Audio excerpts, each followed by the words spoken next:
ताई काय सांगाल, शपथविधी सोहळा पार पडतोय, मोठ्या संख्येने सर्व कार्यकर्ते या ठिकाणी दाखल झालेत.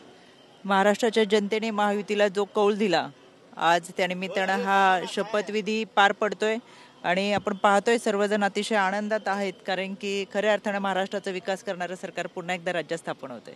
नक्कीच आपण जर बघितलं लाडक्या बहिणीची आता एकच मागणी आहे की लवकर लाडकी बहीण जी योजना आहे ती अजून दुपटीने वाढवा.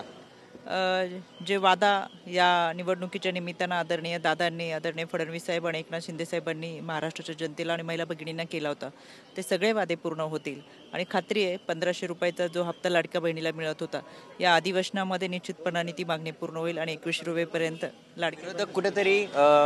विरोधक कुठेतरी हे करत होते, टीका करत होते आणि बहुमताने हा मोठा जल्लोष आपल्याला या ठिकाणी पाहायला मिळतो. विरोधकांची टीका करणे हे एक कलमी कार्यक्रम आहे. बहुसंख्य मतांनी आलेले आमदार खऱ्या अर्थाने आता त्यांनी आत्मचिंतन करणं गरजेचं आहे. ते विरोधकांनी आत्मचिंतन करावं. धन्यवाद. नक्कीच आपण जर बघितलं ज्या लाडक्या बहिणीच्या ज्या मागण्या आहेत त्या देवेंद्र फडणवीस नक्कीच पूर्ण करतील अशी प्रतिक्रिया त्यांनी दिली आहे. कॅमेरामन गणेश मोरेसह मयुरज जाधव, TV9 मराठी, मुंबई.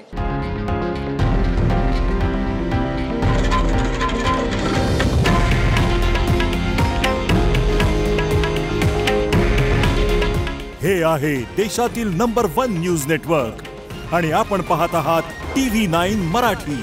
काळजी तुमची, हित महाराष्ट्राचं.